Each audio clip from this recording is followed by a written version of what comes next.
ایک پاکستانی کمانڈو کی سرگزشت، پاک فوج کا جوان، موت کی آنکھوں میں آنکھیں ڈالنے والا، ایک جنگجو کی یاد بیتی، بھارتی ایجنسیوں کو ناکوں چنے چبانے والا گوریلا، ایک ایسا بازیگر جسے خوف چھو کر بھی نہ گزرا، ریاض عاقب کوہلر کے قلم سے نکلی ایک لازوال کہانی۔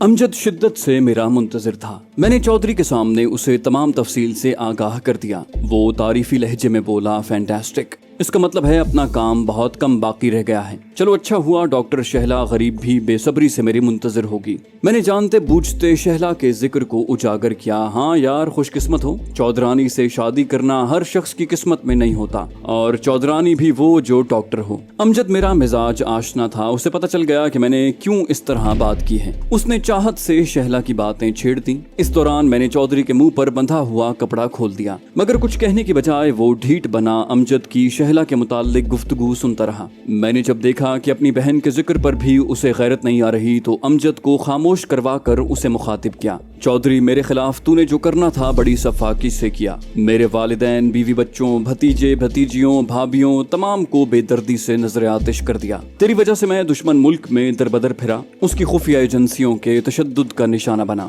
اپنے ملک کی پولیس کے لیے مشق ستم بنا۔ میرے پیارے چچا کی ٹانگیں ٹوٹی، میری بہن پاگل ہو گئی۔ ان سب کے علاوہ مجھے جو ذہنی اذیت برداشت کرنی پڑی، ایسی ذہنی تکلیف جو شاید پتھر کو بھی ریزہ ریزہ کر دے، تیرے یہ تمام جرائم اس بات کے متقاضی تھے کہ میں تمہیں دیکھتے ہی بے دردی سے قتل کر دیتا، مگر اس کا نقصان یہ تھا کہ تمہیں پہنچنے والی تکلیف اور اذیت اس تکلیف سے بہت کم ہوتی جو مجھے برداشت کرنی پڑی۔ کئی راتیں جاگ کر گزارنے کے بعد میں اس نتیجے پر پہنچا کہ بھائی جو میرے بازو تھے ان کو مارنے کے جرم میں تیرے ہاتھ کاٹ دیے جائیں۔ اولاد آنکھوں کی ٹھنڈک ہوتی ہے، اس کے بدلے تیری آنکھیں نکال دوں۔ باپ سے نسبت کے تفخر پر معاشرے میں ہماری ناک اونچی ہوتی ہے، اس کے بدلے تیری ناک کاٹ دوں۔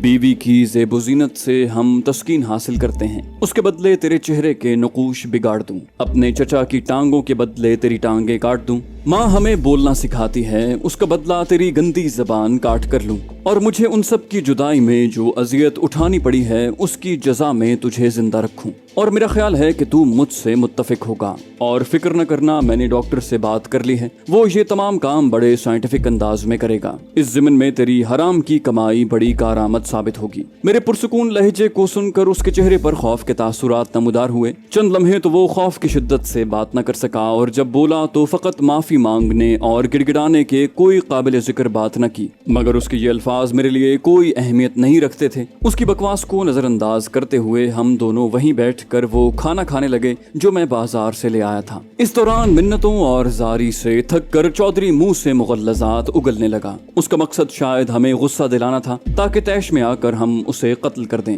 مگر اتنے بچے ہم بھی نہیں تھے۔ میں نے کہا، چودھری جتنا بھونک سکتا ہے بھونک لے، چند گھنٹے بعد تیری یہ گندی زبان کاٹ دی جائے گی۔ وہ بولا، عمر جان، تیری ماں کا واسطہ ہے، تیرے باپ کا۔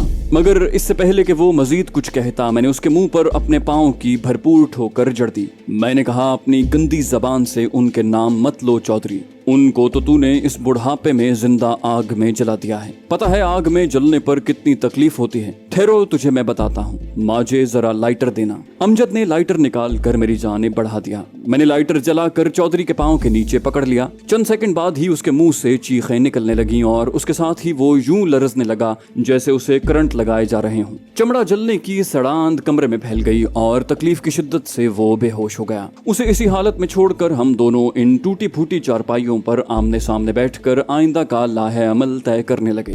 حسب وعدہ ڈاکٹر اے کے شیروانی نے کلینک کا عقبی دروازہ کھلا رکھا تھا۔ دروازہ اتنا چوڑا تھا کہ ہم گاڑی سمیت اندر گھس گئے۔ گاڑی عقبی صحن میں روک کر ہم نیچے اترے۔ بڑا گیٹ بند کر کے میں نے امجد کو چودھری کے بے ہوش بدن کو اٹھانے کا اشارہ کیا اور خود ڈاکٹر کے بتائے گئے راستے پر ہو لیا۔ امجد مجھ سے چند قدم پیچھے تھا۔ ہم آگے پیچھے چلتے آپریشن تھیٹر میں پہنچ گئے۔ 9 بجنے میں چند منٹ رہتے تھے۔ میں جان بوجھ کر چند منٹ پہلے پہنچا تھا۔ چودھری کو آپریشن ٹیبل پر لٹا کر ہم ڈاکٹر کا انتظار کرنے لگے۔ ڈاکٹر ٹھیک 9 بجے تھیٹر میں داخل ہوا اور دروازہ اندر سے بند کر کے السلام علیکم کہتے ہوئے ہماری طرف بڑھا۔ میرا خیال ہے میں ٹائم پہ ہی پہنچا ہوں۔ میں نے کہا، بالکل ڈاکٹر صاحب۔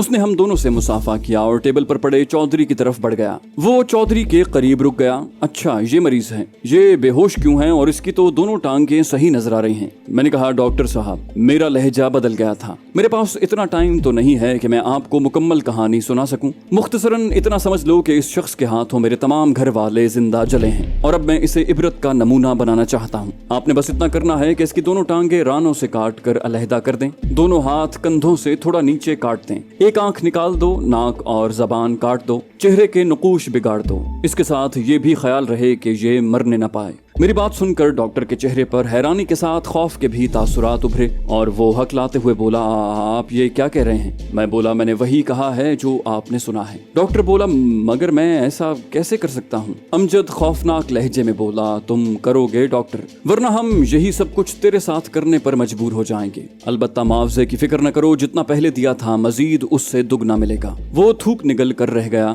मगर ये जुल्म है। मैंने कहा, तुझे इसलिए जुल्म नजर आ रहा है कि तूने हमारे बच्चों के जले हुए बदन नहीं देखे, हमारी बहनों के नाकाबिले शनाख्त चेहरे नहीं देखे, हमारे वालिदैन की राख होती हड्डियां नहीं देखी। अगर तुमने उन सब का मुशाहिदा किया होता तो कभी भी इसे जुल्म न कहते। डॉक्टर ने लाचारगी से मेरी जानिब देखा। मैं मार्क 13 निकाल कर उसका मुआयना कर रहा था। मेरा मकसद उसे खौफजदा करना था। डॉक्टर बोला, अगर मैं आपको ऐसे डॉक्टर का एड्रेस दे दूं जो ये काम बखूबी सर अंजाम दे। उसकी बात मुकम्मल होने से पहले अमजद धाड़ा, शट अप, बस शुरू हो जाओ, हमारे पास तेरी बकवास सुनने के लिए बिल्कुल टाइम नहीं। अमजद की धाड़ सुनकर वो कांप सा गया। कोई चाराकार न देखकर वो मरे मरे कदमों से चौधरी की तरफ बढ़ा। अगले 2-3 घंटों में चौधरी की दोनों टांगें उसके जिस्म से अलहदा हो चुकी थी और फिर आहिस्ता आहिस्ता उसके बाकी आज़ा भी कम होने लगे। जिस वक्त डॉक्टर ने अपना काम खत्म किया उस वक्त दिन निकल आया था। ऑपरेशन टेबल पर चौधरी की बजाय एक अजीब हैयत का जिस्म पड़ा था। ऑपरेशन खत्म करके डॉक्टर बेजान से अंदाज में दीवार से टेक लगा कर खड़ा हो गया। अमजद ने जेब में हाथ डालकर बड़े नोटों की 2 गड्डियां निकाल कर उसकी तरफ बढ़ाई और बोला, ये 1 लाख रुपया है।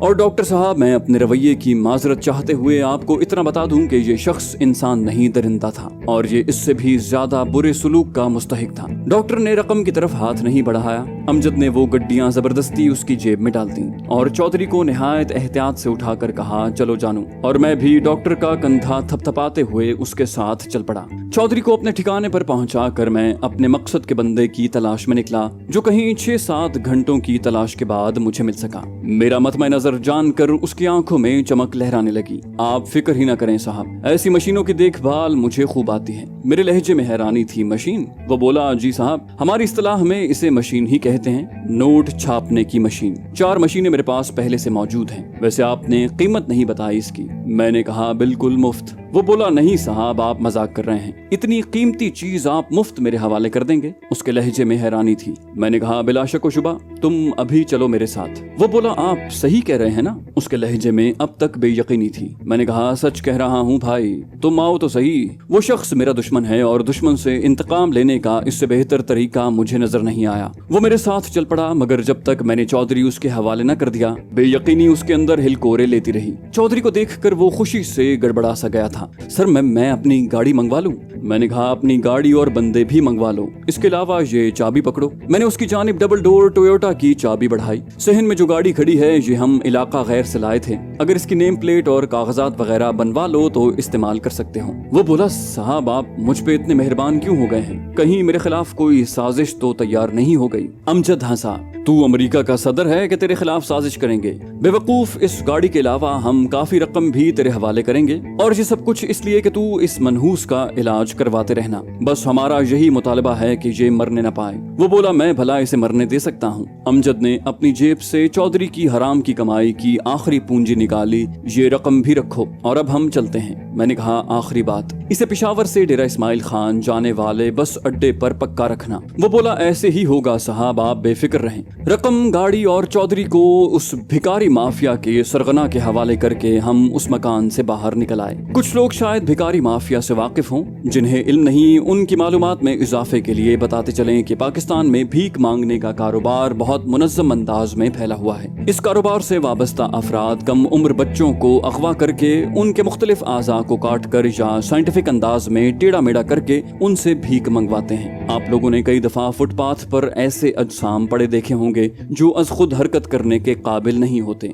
अगर आप उन पर नजर रखें तो आपको पता चलेगा कि उनकी निगरानी करने वाले बाकायदा वहाँ मौजूद होते हैं। बहरहाल ये एक लंबा मौजू है और अहले कलम उस पर बहुत कुछ लिख चुके हैं और लिखते रहेंगे। हमारा मौजू चूंकि ये नहीं है, इसलिए असल कहानी की तरफ वापस आते हैं। वहाँ से हम सीधे एक मुतवस्सत तबके के होटल में पहुंचे। शाम हो चली थी। कमरा बुक करवा के हमने खाना खाया और कमरे का दरवाजा अंदर से बंद करके सो गए। एक बहुत बड़ा बोझ हमारे सरों से उतर गया था। दूसरा, हम काफी दिनों से बेआराम भी थे, इसलिए अगले दिन सूरज चढ़े ही हमारी आंख खुली। रोजमर्रा के मामूलात से फारिग होकर हमने नाश्ता कमरे में ही मंगवा लिया। चाय पीते हुए अमजद मुस्तफसिर हुआ, जानू अब क्या इरादा है? मैंने कहा, हमारा मकसद पूरा हो गया है और अब मुझे कुछ सुझाई नहीं दे रहा कि क्या करूं। घर चलते हैं, चचा फाजिल से मशवरा करके ही हम कुछ तय कर सकेंगे। अमजद बोला, जानू साहब, मेरा मतलब है शीतल के बारे में क्या सोचा है? मैं तो जाते ही अम्मी अब्बू को शहला के मामू के यहाँ भेजने वाला हूँ, आगे मेरी किस्मत। मैंने कहा, शीतल तो माजी का एक सुहाना बाब है, अब तो सादिया की तरह उसके सपने ही बाकी हैं। अमजद बोला, क्या बात कर रहे हो यार, इधर आते वक्त ही तो उसका लिखा हुआ खत तुझे मिला था। मैंने कहा, इस बात को 4 माह से ज्यादा अरसा हो चुका है माजे साहब। जो माजी है वो मुझे टूट कर चाहती थी, इस बात का मुझे रोजे रोशन की तरह यकीन है। वो अब भी मुझे चाहती है, इस बारे में वसूख से कुछ नहीं कहा जा सकता। अमजद बोला, तूने उससे वादा कर रखा था कि चौधरी को उसके अंजाम तक पहुंचाकर उससे मिलने के लिए जाओगे। मैंने कहा, मैं जरूर उससे मिलने के लिए जाता अगर वो एक आम शक्ल सूरत की लड़की होती, मगर वो हुस्न की दौलत के साथ दुनियावी दौलत से भी मालामाल है और ऐसी लड़की को चाहने वाले हजारों नहीं लाखों की तादाद में मिल जाएंगे। अब तो शायद वो एक लुटे पटे जानू को पहचानने से ही इनकार कर दे। अमजद बोला, इतना कनौती बनने की जरूरत नहीं है। उसने मुझे समझाया, चाहते इतनी आसानी से दिल से रुखसत नहीं हुआ करती। अगर वो तुझे चाहती थी तो किसी को भी जीवन साथी बनाने से पहले वो तुम्हें जरूर मुत्तला करेगी। हो सकता है उसने खत वगैरह लिखा हो, मगर हमें भी तो घर से रुखसत हुए काफी अरसा हो गया है। अमजद ने तायद में सर हिलाया, हाँ ये हो सकता है, बहरहाल घर जाकर देख लेंगे। अगर कोई खत आया हुआ तो ठीक है, वरना खुद उसे खत लिख कर मालूम कर लेना। मैंने कहा, खत का तो पता नहीं उसे कब मिले, मेरे पास उसका फोन नंबर मौजूद है, फोन करके उससे बातचीत हो सकती है। अमजद बोला, हाँ याद आया, तूने पहले भी एक मर्तबा उससे बात की थी, उस वक्त तो उसका नंबर तुझे ज़बानी याद था। मैंने कहा, अब भी ज़बानी याद है। अमजद बोला, चलो फिर नाश्ता करके चलते हैं, और मेरा मशवरा यही है कि घर जाने से पहले इंडिया का एक चक्कर लग जाए तो बेहतर रहेगा, बाद में जाते हुए प्रॉब्लम होगी। और मैं सर हिलाकर रह गया। नाश्ता करने के बाद हम होटल से निकल आए। पीसीओ जाकर हम काफी देर उसका नंबर मिलाने की कोशिश करते रहे, मगर उसमें कामयाबी हासिल न हुई। आखिर पीसीओ वाले की ये बात सुनकर हम पीसीओ से निकल आए कि सर ये नंबर इस्तेमाल में नहीं है। मैंने कहा, अजीब बात है यार, घर और ऑफिस दोनों के नंबर बंद मिल रहे हैं। अमजद बोला, मेरा ख्याल है शीतल ने जानबूझकर ये नंबर बदली करवा दिए हैं। शायद तेरे साथ बेवफाई करने से पहले उसने राब्ते वाले सिस्टम को खत्म करना जरूरी समझा हो। मैंने उसकी तायद की, मैं 100% तुमसे मुत्तफिक हूँ। उसने मशवरा दिया, चलो फिर घर चलते हैं। मैंने कहा, यूं ही करना पड़ेगा। वहाँ से हम होटल पहुंचे, अपना सामान समेटा, बकायाजात की अदायगी की और बस अड्डे की तरफ चल पड़े। अमजद शहला की यादों में डूबा हुआ था और गाहे गाहे मुझसे भी अपनी हालत पे तबादला ख्याल कर रहा था, जबकि मेरी कैफियत अजीब सी हो रही थी, जिसे मैं फकत बोरियत का नाम दे सकता था। वो काम जिसे मैंने मकसद हयात और जिंदगी का महवर समझा था, पाया तकमील को पहुंच गया था, और उसके बाद जिंदगी में कोई ऐसी ख्वाहिश बाकी नहीं थी जिसके लिए बेताबी होती। शायद शीतल की मोहब्बत मुझे एक मर्तबा फिर इंडिया जाने पर मजबूर करती, मगर उसकी तरफ से टेलीफोन नंबरों की तब्दीली इस बात का वाज़े ऐलान था कि वो मुझे अपने दिलो दिमाग से खुरच चुकी है। इस बात से मेरी अना हल्की सी मजरू हुई थी और दिल के किसी कोने में मध्यम से गम का एहसास भी हो रहा था, मगर इससे पहले मैं जितनी चोटें खा चुका था उसके मुकाबले में ये दुख कुछ भी नहीं था। मुझे तो जिस दिन से शीतल ने मोहब्बत का इजहार किया था उस दिन से ही उसके बिछड़ने का यकीन था, और इसी वजह से मैंने उसकी यादों को अपनी सोचों का महवर नहीं बनाया था। शीतल के किसी को साथी बनाने के फैसले से मैं हल्का सा खफा होने के बावजूद मुतमईन था। इन हालात में उसका काम भी यही बनता था। मैंने भी तो कभी उससे उम्मीद अफजा बात नहीं की थी, और इसके बावजूद शीतल जैसी लड़की से ये गिला रखना कि वो मेरा इंतजार क्यों न कर सकी अबस था। ये भी उसका बड़ापन था कि उसने अपना फोन नंबर तब्दील करके मेरा सामना करने से एहतराज बरता था। वो शायद अपने वादों पर शर्मिंदा थी। मैं कोस्टर में भी इन्हीं ख्यालों में डूबा रहा। अमजद ने भी 1-2 दफा मुझे मुखातिब किया, लेकिन मेरी गायब दिमागी महसूस करते हुए उसने सीट से टेक लगाकर आंखें बंद कर लीं। जाने से पहले बस इस वीडियो को लाइक कर दीजिए। इंशाल्लाह आपसे अगली किस्त में मुलाकात होगी। तब तक के लिए अल्लाह हाफिज।